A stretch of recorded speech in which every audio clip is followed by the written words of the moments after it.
ప్రశ్న 23. ఉపవాసం ఏ పనుల వల్ల విరిగిపోతుంది?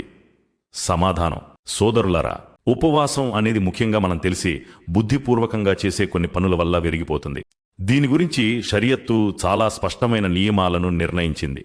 మొదటిది మరియు అతి ముఖ్యమైనది ఏమిటంటే, తెలిసి బుద్ధిపూర్వకంగా తినడం లేదా త్రాగడం వల్ల ఉపవాసం విరిగిపోతుంది.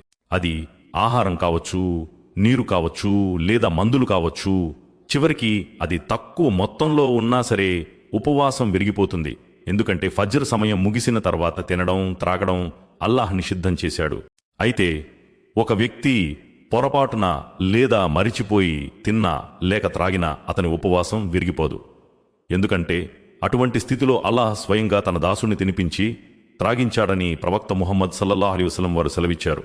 రెండవ ప్రాథమిక విషయం ఏమిటంటే, పగటి సమయంలో తెలిసి బుద్ధిపూర్వకంగా దంపతులు లైంగికంగా కలవడం వల్ల ఉపవాసం విరిగిపోతుంది. ఇది ఉపవాసం విరిగిపోయే పనులన్నింటిలోనూ అత్యంత ఘోరమైనది.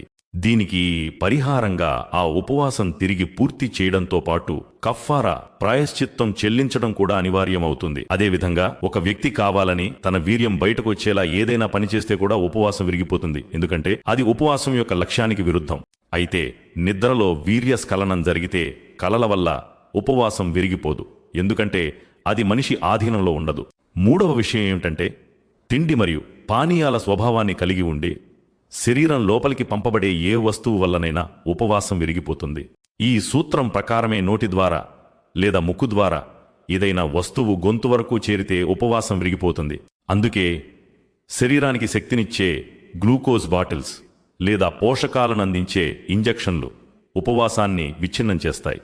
ఎందుకంటే అవి ఆహారం మరియు పానీయాలకు ప్రత్యామ్నాయంగా పనిచేస్తాయి.